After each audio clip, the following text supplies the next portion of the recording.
नमस्कार दोस्तों, एक बार फिर से आप सभी का मैं बहुत बहुत स्वागत करता हूं। 2024 का लोकसभा चुनाव बेहद करीब है। सभी पार्टियां अपने स्तर पर तैयारी कर रही हैं। जहां समाजवादी पार्टी ने अपनी पहली सूची जारी कर दी, वहीं बहुजन समाज पार्टी को लेकर खबर यह है कि बहुजन समाज पार्टी ने भी अपनी पहली सूची लगभग तैयार कर ली है। बस फाइनल मुहर लगाना बाकी रह गया है। वहीं कांग्रेस पार्टी और समाजवादी पार्टी में अभी पेच फंसा हुआ है। सीटों का बंटवारा नहीं हो पाया है, सही से गठबंधन नहीं हो पाया है। तो अभी कांग्रेस पार्टी का जो पेच है वो उलझा हुआ है।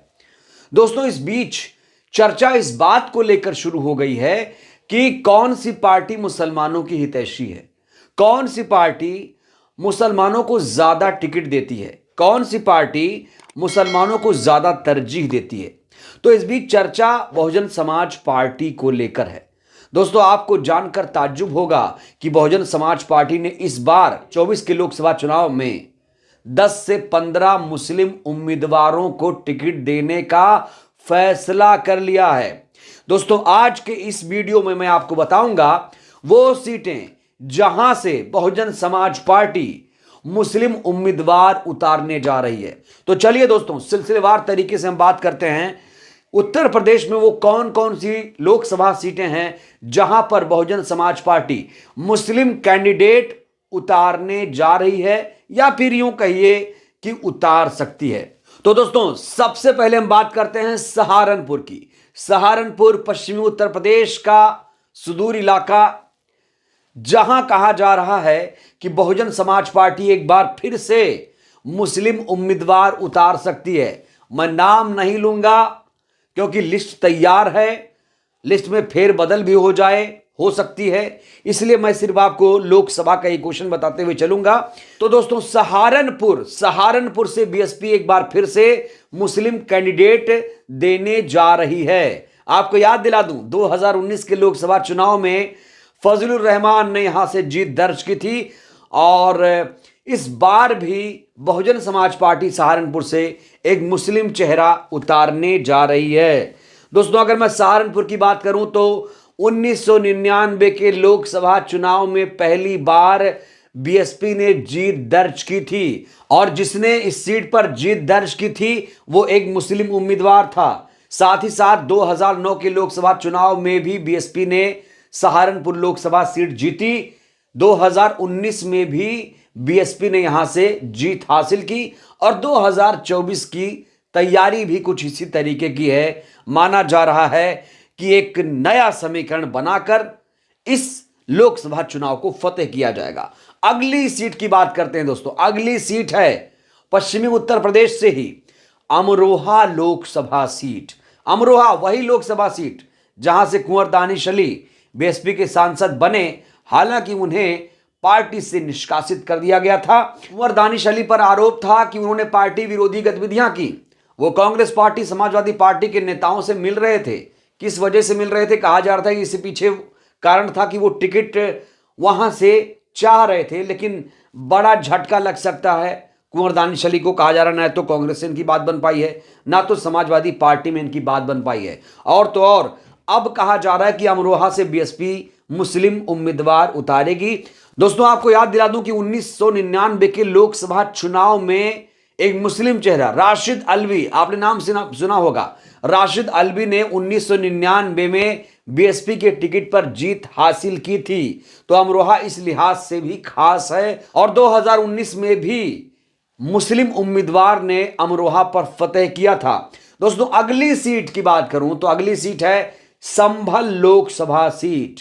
शफीकुर रहमान बर्क, भारत के सबसे वयोवृद्ध सांसद, सबसे बुजुर्ग सांसद। हालांकि बर्क साहब की तबीयत बहुत नासाज है, उम्र दराज भी हो चुके हैं, और ऐसे में माना जा रहा है वो इस बार चुनाव नहीं लड़ पाएंगे।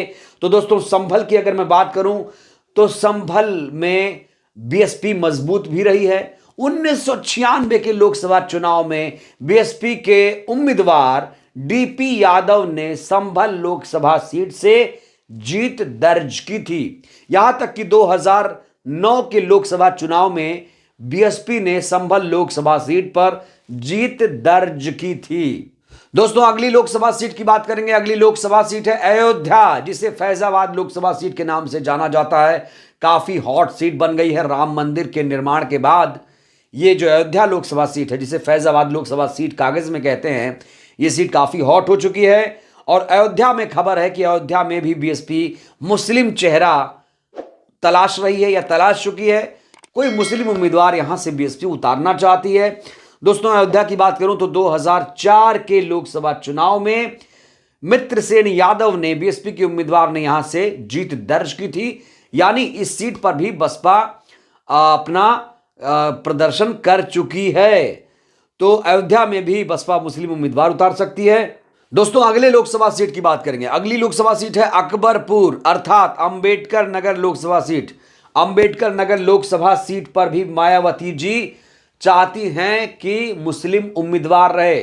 अंबेडकर नगर से भी बीएसपी मुस्लिम चेहरा उतार सकती है। दोस्तों अंबेडकर नगर सीट जो है मायावती के लिए बहुत खास सीट है। इसे एक तरह से कहा जाता है कि ये बीएसपी का गढ़ है। अंबेडकर नगर लोकसभा सीट से याद करिए, मायावती जी ने 1998 में जीत दर्ज की थी। उसके बाद साल 2004 के लोकसभा चुनाव में मायावती जी ने यहां जीत दर्ज की थी। 2009 के लोकसभा चुनाव में भी मायावती जी ने अंबेडकर नगर लोकसभा सीट से जीत दर्ज की थी। और आपको जानकर ताज्जुब होगा कि मायावती जी को उस समय 46% वोट हासिल हुए थे। विश्व रिकॉर्ड बना दिया था मायावती जी ने। इसके अलावा 2009 के लोकसभा चुनाव में बीएसपी यहां से जीती थी। 2019 के लोकसभा चुनाव में भी बीएसपी यहां से जीती थी। अभी यहां से सांसद थे रितेश पांडे। दोस्तों अगली लोकसभा सीट की बात करेंगे। अगली लोकसभा सीट जहां से बीएसपी मुस्लिम चेहरे को उतारने का प्लान बना चुकी है, अगली लोकसभा सीट कहा जा रहा है नगीना लोकसभा सीट। बिजनौर जिले की नगीना लोकसभा सीट में मुस्लिम चेहरा मायावती जी उतार सकती हैं। नगीना की खास बात यह है कि नगीना में अब तक सिर्फ 3 बार ही चुनाव हुए हैं। 2008 में यहां पर परिसीमन हुआ, 2009 में पहली बार चुनाव हुआ, समाजवादी पार्टी जीती पहली बार, दूसरी बार बीजेपी जीती, तीसरी बार 2019 में बीएसपी ने यहां पर जीत दर्ज की। तो नगीना किसी की नहीं है। नगीना सीट पर किसी का कब्जा नहीं है, लेकिन जो समीकरण है दलित मुसलमान समीकरण यहां पर काफी हावी माना जाता है। ऐसे में बसपा अगर यहां से मुस्लिम चेहरा उतार देती है तो उसे यहां पर फायदा हो सकता है। दोस्तों अगली लोकसभा सीट है डुमरियागंज लोकसभा सीट। डुमरियागंज सिद्धार्थनगर जिले की डुमरियागंज लोकसभा सीट से बीएसपी मुस्लिम चेहरा उतारने की तैयारी कर रही है। समीकरण ही इसका ऐसा है कि यहां से एक बार फिर से बहुजन समाज पार्टी यहां से मुस्लिम चेहरे को टिकट दे सकती है। याद करिए दोस्तों 2004 में बीएसपी के उम्मीदवार ने यहां से जीत दर्ज की थी। 2009 में कांग्रेस के जगदंबिका पाल ने यहां से जीत दर्ज की थी। और 2014 का चुनाव बीएसपी के लिहाज से बहुत महत्वपूर्ण था। दोस्तों यही जगदंबिका पाल जो हैं, जिन्होंने 2009 के लोकसभा चुनाव में कांग्रेस पार्टी की तरफ से जीत दर्ज की थी, इन्होंने पार्टी छोड़ी, बीजेपी ज्वाइन किया और 2014 में ये फिर से यहीं से जीते। जगदंबिका पाल अब बीजेपी नेता हैं। और आपको बताऊं तो 2014 के लोकसभा चुनाव में मोहम्मद मुकीम जो हैं, मोहम्मद मुकीम बीएसपी के कैंडिडेट हुआ करते थे, मुस्लिम चेहरा है। मोहम्मद मुकीम साहब काफी प्रभावशाली नेता माने जाते हैं। दोस्तों 2014 के लोकसभा चुनाव में बीएसपी के उम्मीदवार मोहम्मद मुकीम को करीब 2 लाख वोट मिले थे। 20% वोट इन्हें हासिल हुआ था। समाजवादी पार्टी के कैंडिडेट को 18% वोट मिला था। वहीं कांग्रेस पार्टी को 9% और पीस पार्टी अध्यक्ष अयूब खान साहब को यहां से 10% वोट मिला था। कहा जा रहा है कि यहां से अगर अयूब साहब उम्मीदवार नहीं होते तो यहां पर बीएसपी के मोहम्मद मुकीम की जीत तय थी 2014 में। हालांकि 2014 में मोदी जी की लहर थी, इसलिए पाल जीत गए, नहीं तो मोहम्मद मुकीम वहां से जीत दर्ज कर सकते थे। तो दोस्तों डुमरियागंज लोकसभा सीट से इस बार भी बीएसपी किसी मुस्लिम कैंडिडेट को यहां से उतार सकती है। तो दोस्तों सहारनपुर, अमरोहा, संभल, अयोध्या, अंबेडकर नगर, नगीना, डुमरियागंज, ये वो सीटें हैं जहां से कहा जा रहा है कि मुस्लिम उम्मीदवारों को बसपा टिकट दे रही है।